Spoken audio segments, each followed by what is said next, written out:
to'g'ridan to'g'ri ishlab chiqarish tomonidan mana shunaqa pechkalar xarid qilmoqchimisizlar? Men sizlarga ko'rsataman, sizga ma'lumot berib ketaman. Agar yoqadigan bo'lsa, egalariga telefon qilib xarid qilasizlar, narxini ham aytib ketaman. Video yoqsa like bosasizlar. Xo'p, mana pechkamiz 3 xil narsada ishlaydi. Pilet nimaligini bilsanglar kerak, bilmasanglar men sizlarga tushuntiraman. Apilkani preslangani bo'ladi. Undan tashqari mana o'tinni ham ishlaydi va ko'mirda ham ishlatsanglar bo'ladi. Xo'p, o'tinni mana bu solasizlar mana.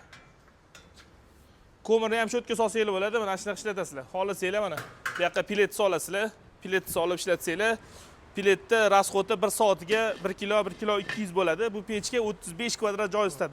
Narxiga keladigan bo'lsak, pastlarda yozib qo'yamiz, opsiyonada o'zingizlar aloqaga chiqib xarid qilaverasiz. Xo'p. Kattarog'i bor, 30 kvadratdan 70 kvadrat joygacha isitadi. Ko'ryapsizlar, bu faqat piletda ishlaydi. Buni rasxodi soatiga 1 kilo 400 bo'ladi.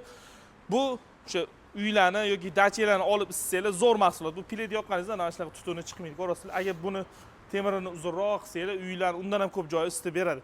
Egalarning nomerini yana yozib qoldiraman, aloqaga chiqaverasizlar. Men nomdan chizsanglar, yana skidka qilib berishadi. Agar buni narxi keladigan bo'lsa, kattasini narxi 7 million bo'ladi, skidkasi bor.